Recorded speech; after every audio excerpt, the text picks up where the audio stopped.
Wanted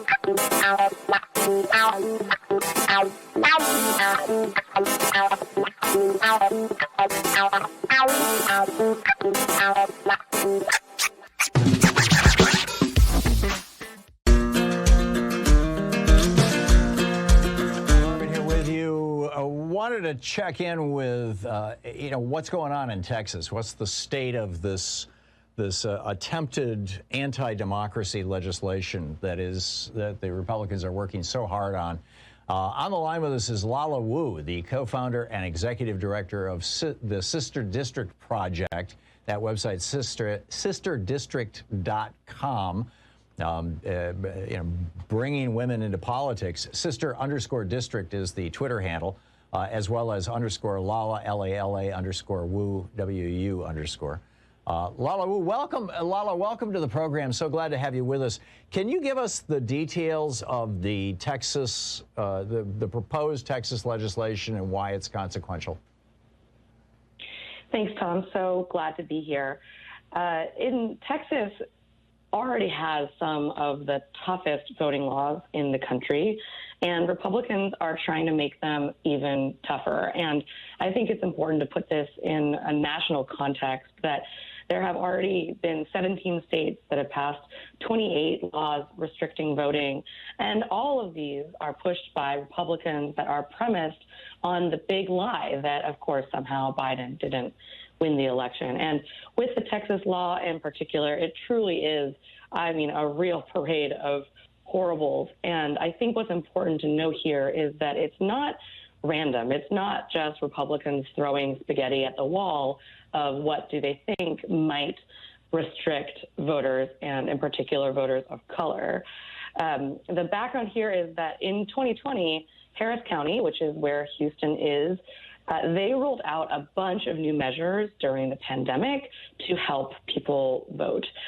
This includes drive-through voting, which 1 in 10 early voters took advantage of, expanded voting hours. They automatically sent ballots to eligible voters. They had 24-hour voting in the form of drop boxes. And what happened was that even though Republicans brought some litigation to challenge it, voter of colors prevailed, and they really benefited from these expanded measures, and there was the highest turnout in 30 years. And now fast forward to where we are now, and of course, the Texas law wants to restrict all of these things. They want to ban drive-through voting. They want to get rid of those expanded voting hours. They want to eliminate 24-hour drop boxes. And they want to ban, mailing ballots to eligible voters, even criminalizing certain aspects of that process. And on top of that, they also want to add more protections for partisan poll workers, which really allow them to roam free and intimidate folks. We know that groups like the Proud Boys and other Trump-aligned Trump supporters have been recruited in the past to come to Harris County and to basically stand and, act as so-called poll watchers, and create havoc in that way. They also want to criminalize, things like small clerical errors. And that's not the direction that we need to go in this country when it comes to how to vote. So the list goes on and on. There's new ID requirements for voting by mail, new requirements for people who are trying to help other people to vote. And the list, like I said, goes on and on and on. But this is really a very, very targeted attempt by the Texas Republicans to restrict all of the ways that Harris County in particular, which has a large urban Black and brown population, were able to successfully expand the electorate.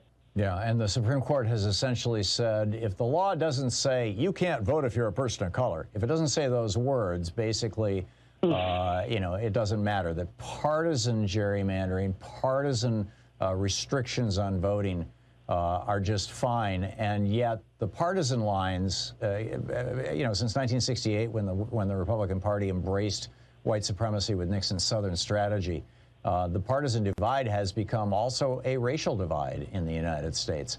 Exactly. And it just blows my mind that well, it doesn't actually, given who John Roberts is and the work that he did. I mean, one of his major projects when he worked in the Reagan White House in Reagan's Department of Justice was trying to find ways around the Brown versus Board of Education law. He wrote a whole long paper on it. That's right. Suggesting ways to get around Brown v. Board, as well as Roe v. Wade. Which I lay out in my book on the Supreme Court. But it's you just look at the history of these people; it's just amazing.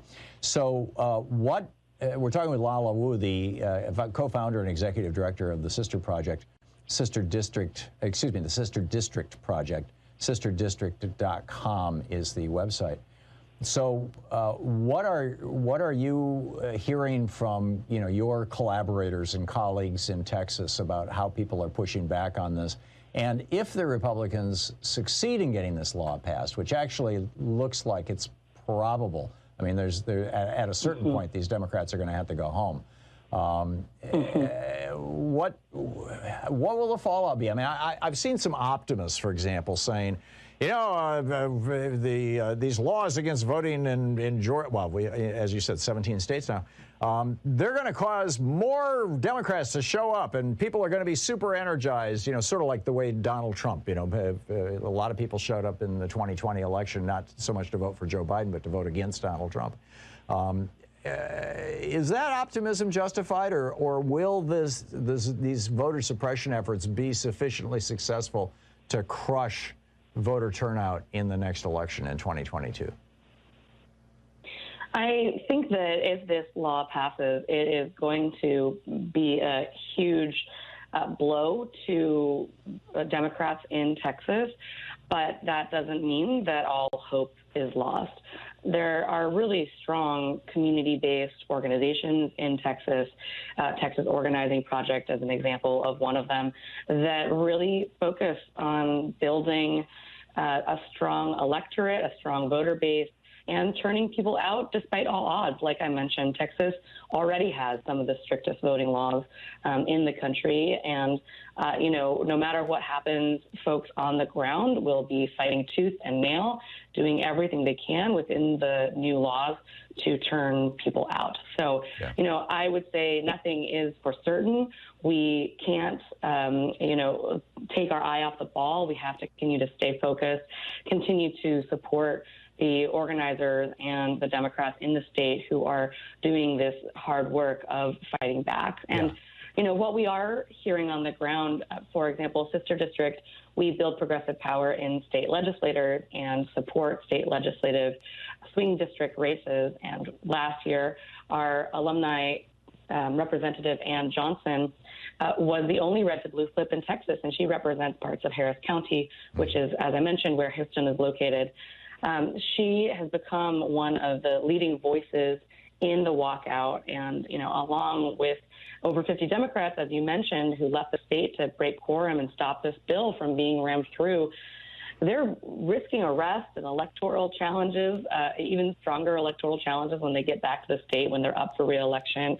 I mean, one of them even missed her wedding. And so people are really putting themselves out on the line. And, I appreciate this opportunity to have this conversation, to continue to shine light on this very, very, serious issue that we need to continue to support the folks. I saw a report on TV last night, and I'm assuming that it's credible. It was on either CNN or MSNBC. That said that, for example, in Georgia, when they declared that there was going to be a special election, that Reverend Warnock ran in, as I recall, or in Arizona, you had this special election with Mark Kelly, that in Texas, when you declare a special election, you have either 4 or 6 months from the time that it's declared and people throw their hat into the ring until the time that the election happens. And so there's plenty of time there for people who might be excited by that special election or particularly invigorated by the possibility of a candidate they like to register to vote. So under this new law in Texas, what they're saying is that special elections have to happen within 28 days. And once you register to vote, you may not vote for the first time until the 29th day, which prevents people from, from voting in special elections if that's the thing that they're trying to address. I mean, it's just crazy, the granularity of this. And go ahead. And here's the thing, Tom. I mean, Republicans are just merciless, right? They just are highly targeted and strategic, and they take no prisoners when it comes to passing legislation that benefits themselves. Yeah, just like the old South. It's amazing. Lala Wu, the co-founder and executive director of SisterDistrict.com is the website. SisterDistrict.com. Sister_district also over on Twitter. Lala, thanks a lot for dropping by today. Great talking with you. You too. Thanks, Tom. Thanks. We'll be right back. It's 16 minutes past the hour.